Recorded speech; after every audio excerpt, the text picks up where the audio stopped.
if you're following stuff about aliens and about UFOs and what U.S. lawmakers are saying about all of this, you know things are very confusing right now, and deep fact-checking takes time, so just know that I am working on it. But speaking of time, we always have time to talk about the biggest questions in the universe with a professor I consider to be one of the greatest minds in the universe, none other than theoretical physicist Dr. Michio Kaku. Professor, thank you so very much for joining us. I know you've been following this whole UFO, UAP, Congress finally taking things kind of seriously saga. But let's just put all that aside for today, because so much of the conversation today about UFOs seems to be centered around this idea that if they do exist, they have come from some other planet. But instead of just asking where they come from, do you think we should be asking when? Well, first of all, journalists always say, follow the money, follow the money. We physicists say, follow the data. And previously, we didn't have much data to go by, except somebody saw something in the sky. What does that mean? Now we have hours of videotape from the United States Navy. We can measure the data from these videotapes. We now know that these objects can travel between Mach 5 and Mach 20, up to 20 times the speed of sound. They can drop 80,000 feet within a matter of a few seconds. Not only that, they can also fly underwater. We have videotapes of, yes, them diving into the oceans and then swimming underwater. Now, we don't have that capability with our rocket ships. Our rocket ships are not maneuverable like that. They can't go between Mach 5 and Mach 20 within a matter of a few seconds. But these objects are now on tape. We have videotapes of these things, and we physicists are now taking them apart frame by frame to analyze what is the state of their technology. And so far, it seems to be beyond anything that we can field with our arsenal.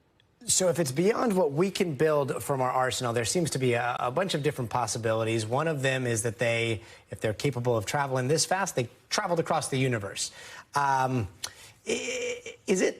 gotta ask, do you think it's likely that we're seeing a higher intelligence coming from a different part of the universe, or is there a possibility that they may be slipping the bounds of physics or at least dimensions as we understand them today?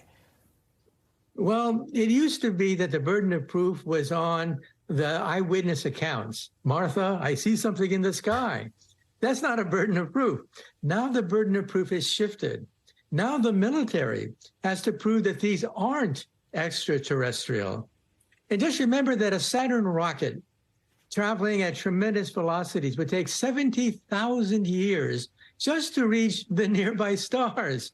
And these objects apparently can navigate between star systems in less than 70,000 years, which means that there's a technology involved here that is beyond anything that we can feel here on the planet Earth. And so this is not proof. We're still analyzing these photographs, but we need more data. And for those of you out there who want to email us scientists about their sightings, we have a word of advice. The next time you are kidnapped by a flying saucer, for God's sake, steal something. A pen, a pencil, a chip, an alien technology. Steal anything, because there's no law. There's no law against stealing from an extraterrestrial civilization. And maybe we'll have bragging rights after you come back from outer space. I can't wait to see that played in some sort of intergalactic court where it's like, well, Dr. Michio Kaku said it was okay. I want to ask a little bit more. Do you think it's more likely that that these could be possibly time travelers through, it seems like a lot of the descriptions that we hear are still relatively close to humanoid figures or using conventional shapes that we're used to. And yet, Fermi paradox, you look at all the different planets out there, you know that the composition is not like it is on Earth. What do you think is more likely, that these things are, if they are true, traveling across space or traveling across time? Well, put it this way. On average, when we scan the heavens and look for planets circling around other stars, on average, 1 out of every star has a planet going around it. Now, within the galaxy, We're talking about tens of thousands of stars, and yet every single one of them on average, apparently, has a planet going around them. So how many planets are there? Therefore, we're talking about billions of planets right in our own backyard. So we can't dismiss the possibility that these objects could have a technology beyond anything we can muster. Now, traveling near the speed of light, we can't do that. But there is a theory that says that wormholes may allow us to take a shortcut through space, just like Alice would go through the looking glass to go from Wonderland to Oxford. And so that's a technology that does seem to be within the known laws of physics.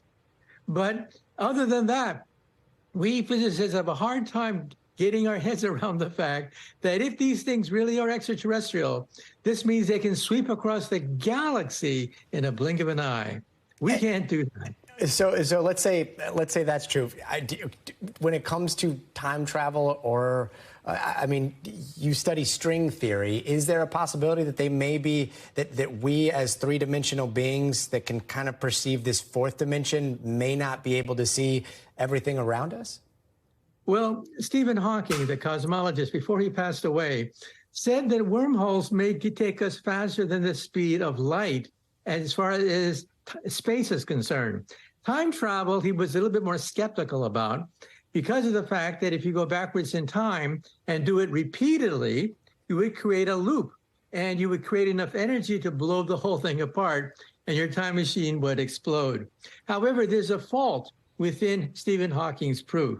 You see, if you go backwards in time, the river of time may fork into two rivers, in which case, when you save Abraham Lincoln from being assassinated at Ford's Theater, you've actually split the universe. So in one universe, Abraham Lincoln survived the assassination attempt.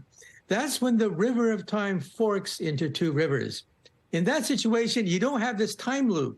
You don't have this infinity of universes going backwards and forwards through the time loop. And then maybe, just maybe, you can go backwards in time. I wouldn't bet on it, but you can't rule it out either. That, ladies and gentlemen, is the beginning of the multiverse. And with that, we ran out of time. Dr. Michio Kaku, to be continued. Thank you so much for joining us. Thanks for watching our YouTube channel. Follow today's top stories and breaking news by downloading the NBC News app.